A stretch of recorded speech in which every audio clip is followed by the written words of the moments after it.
A person who does not believe in God. इसका जो सही आंसर है वो होगा एथिस्ट। एथिस्ट का हिंदी में जो मतलब होता है वो होता है नास्तिक। नास्तिक वो होता है जो किसी भी गॉड को बिलीव नहीं करता है, किसी भी धर्म पे वो बिलीव नहीं करता है। साइक्निक। साइक्निक का मतलब सिंपल ये होता है कि कोई भी इंसान अगर किसी दूसरे इंसान की अच्छाइयों पर शक करता है, मतलब अ person who doubt the goodness of people, जो लोगों की अच्छाइयों पर शक करता है उसको इंग्लिश में साइक्निक कहते हैं। ठीक है। फिर आता है फटलिस्ट। मैं आपसे ये बता दूं कि जो ये फटलिस्ट वर्ड है ये एसएससी सीजीएल के 2025 में पूछा गया है, तो ये बहुत ही इंपॉर्टेंट है। तो फटलिस्ट का मतलब सिंपल ये होता है कि जो इंसान भाग्य या किस्मत में विश्वास रखता हो। जैसे बहुत लोग कहते हैं ना कि मेरी किस्मत बहुत अच्छी नहीं थी इसलिए मैं ये नहीं कर पाया। तो जो लोग भाग्य और किस्मत में विश्वास रखते हो उसको हम इंग्लिश में फेटलिस्ट कहते हैं। फिर है मिसोगाइनिस्ट। मिसोगाइनिस्ट यार एक ऐसा वर्ड होता है कि जैसे कोई भी पर्सन हेट्स वुमेन, कोई भी आदमी कोई भी पर्सन अगर किसी औरत को हेट करता है, नफरत करता है, तो उसको मिसोगाइनिस्ट कहते हैं। ठीक है। A person who loves book.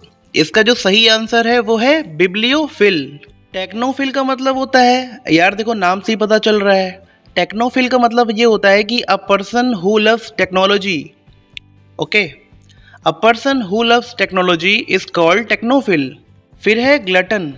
Glutton का मतलब सिंपल ये होता है कि a person who eat too much, कि मतलब जो इंसान बहुत ज़्यादा खाना खाता हो, बोलते नहीं कि भाई तुम बहुत खाते हो, उसको इंग्लिश में कहते हैं ग्लटन। फिर है टेक्नोफोब। टेक्नोफोब जो है वो टेक्नोफिल का अपोजिट है। टेक्नोफोब का मतलब सिंपल ये होता है कि अ पर्सन हु फियर और डिसलाइक फ्रॉम टेक्नोलॉजी, कि जो पर्सन टेक्नोलॉजी को बिल्कुल भी पसंद ना करता हो उसको हम टेक्नोफोब कहते हैं। अ person who works only for money. इसका जो सही जवाब है वो है मर्सिनरी। मैं आपसे बता दूं कि ये क्वेश्चन भी एसएससी सीजीएल के 2025 में पूछा गया है, तो ये भी बहुत इंपॉर्टेंट है।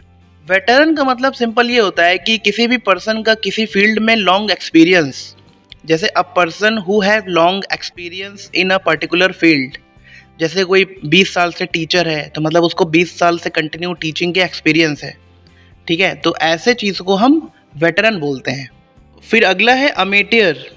इसका मतलब सिंपल ये होता है कि कोई भी इंसान अपने शौक के लिए काम करता हो, पैसों के लिए नहीं।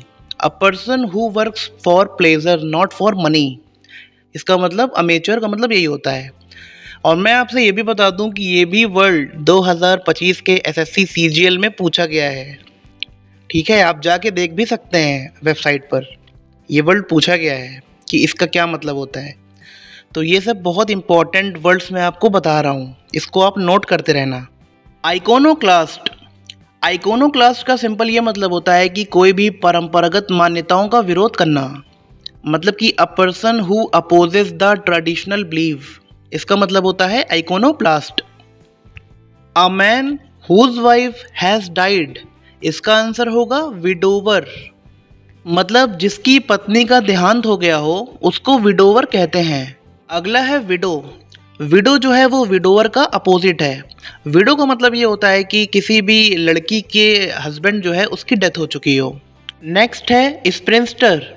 स्प्रिंस्टर मीन्स होता है अ अनमैरिड वुमेन। नेक्स्ट है ऑर्फन। ऑर्फन का हिंदी में मतलब होता है अनाथ, जिसका मतलब होता है कि जिसके माता पिता ना हो, उन बच्चों को ऑर्फन कहते हैं। फिर आता है बैचलर। बैचलर का मतलब होता है कि अ अनमैरिड मैन, मतलब किसी लड़के की अगर अभी शादी नहीं हुई है उसको बैचलर कहते हैं हिंदी में। A person who knows many language. एक ऐसा पर्सन जो सभी भाषाएं जानता है उसको क्या कहेंगे? इसका सही जवाब है लिंग्विस्ट। अच्छा, लिंग्विस्ट का उल्टा जो होता है वो पॉलीगॉट होता है।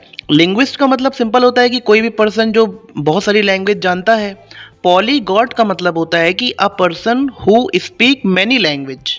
पॉलीगॉट का मतलब होता है कि कोई भी पर्सन ढेर सारी भाषाएं बोलना आता हो जिसको, उसको पॉलीगॉट कहते हैं।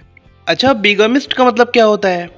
बिगमिस्ट का मतलब ये होता है कि कोई भी पर्सन गैर कानूनी तरीके से एक से अधिक शादी करता हो। ठीक है, कोई भी पर्सन गैर कानूनी तरीके से एक से अधिक शादी करता हो उसको बिगमिस्ट कहते हैं हिंदी में, इंग्लिश में सॉरी।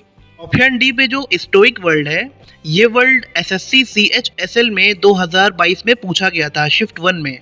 इसका मतलब होता है कि a person who control their emotion in all situation, जो हर परिस्थितियों में अपना इमोशन कंट्रोल कर सके, उसको इंग्लिश में स्टोइक कहते हैं। पायोनियर का मतलब ये होता है कि कोई इंसान कोई भी काम को सबसे पहले करता हो, a person to do first something, ठीक है। A person with expert knowledge specially in art और फूड, इसका जो आंसर है वो है कन्नोसियर, ठीक है। नोमैड का मतलब तो होता है कि कोई भी पर्सन एक जगह से दूसरी जगह घूमता रहता हो, उसको इंग्लिश में नोमैड कहते हैं, ठीक है। पैसिफिस्ट का मतलब होता है कि कोई भी इंसान या कोई भी लोग शांति में रहना, जो लोग शांति में रहना पसंद करते हैं और वायलेंस हिंसा से दूर रहते हैं, उसको इंग्लिश में पैसिफिस्ट कहते हैं। जो कि हर इंसान यही चाहता है कि वो वायलेंस से दूर रहे और शांति में अपनी ज़िंदगी बिताए, उसको इंग्लिश में पैसिफिस्ट कहते हैं। सैडिस्ट का मतलब होता है कि बहुत से लोग ऐसे होते हैं ना कि जो दूसरों को दुख देने में बहुत ही इंजॉय फील करते हैं, जो दूसरों को दर्द देने में मज़ा आता हो जिसको, उसको इंग्लिश में सैडिस्ट कहते हैं। मैसोचिस्ट का मतलब होता है सैडिस्ट का उल्टा। सैडिस्ट में ये होता है कि दूसरों को परेशान करने में मज़ा आता है, और मैसोचिस्ट का मतलब होता है कि इसमें क्या होता है कि इंसान खुद को ही दुख देता है, जो लोग खुद को ही दुख देते हैं, जैसे कभी सुसाइड करना का अटेम्प्ट किया या कुछ भी खुद को चोट पहुंचाने की कोशिश करी, तो जो लोग खुद को परेशान करने की कोशिश करते हैं उसको इंग्लिश में मैसोचिस्ट कहते हैं, ठीक है। थोड़ा टंग ट्विस्टर है यार ये। A person who copies someone else work and claim it as their own, मतलब कि कोई भी पर्सन किसी दूसरे का काम कॉपी करता है और उसको अपना बताता है, इसको इंग्लिश में कहते हैं प्लेगियरिस्ट। वैग्रेंट का मतलब होता है कि कोई भी पर्सन के पास कोई भी नौकरी नहीं है, कोई भी घर नहीं है, वो एक जगह से दूसरी जगह खाली भटकता है, एक जगह से खाली दूसरी जगह रहता है जाके, तो उसको इंग्लिश में वैग्रेंट कहते हैं। कंस्पिरेटर का मतलब होता है कि एक पर्सन छुप के किसी हानिकारक साजिश का हिस्सा बन रहा हो, ठीक है, कोई भी साजिश प्लान कर रहा हो, उसको इंग्लिश में कंस्पिरेटर कहते हैं। रिफ्यूजी का मतलब होता है कि कोई भी देश के लोग उस देश पे कोई दिक्कत आने पर, उस देश में कोई लड़ाई झगड़ा होने पर, वहाँ के लोग जो अपना देश छोड़ के दूसरे देश भागते हैं ना, उन लोगों को रिफ्यूजी कहते हैं। एसेंडेंट का मतलब होता है कि जो शक्ति और प्रभाव में आगे बढ़ रहा हो। वो कहते नहीं कि कोई भी इंसान शक्ति में और प्रभाव में बहुत आगे बढ़ रहा है, जैसे कोई नेता वगैरह है, ठीक है, उसके पास शक्ति भी आ जाती है, प्रभाव भी आ जाता है, तो वो आगे बढ़ जाता है, ठीक है, उसको इंग्लिश में एसेंडेंट कहते हैं। अच्छा, मैंने आपको जितने भी वर्ड्स बताए हैं ये सारे के सारे वर्ड्स मैंने प्रीवियस ईयर क्वेश्चन से निकाले हैं, जो SSC, CGL, CHSL, MTS, CPO, GD वगैरह में पूछा गया है। मैंने सारे वर्ड्स वहीं से निकाले हैं, अपनी तरफ से मैंने कुछ भी नहीं ऐड किया है, ठीक है। तो आप इन सभी वर्ड्स को अच्छे से याद कर लो, रट लो, ठीक है। रोज़ाना 15 से 20 मिनट, रोज़ाना 10 से 15 मिनट जो भी होगा हम प्रैक्टिस करेंगे और बहुत ही अच्छे तरीके से हमें याद हो जाएगा, ठीक है। तो वीडियो अगर अच्छी लगी हो तो वीडियो को अपने फ्रेंड लोग के साथ शेयर कर देना, ठीक है। मिलते हैं नेक्स्ट वीडियो में, तब तक के लिए हैव अ नाइस डे।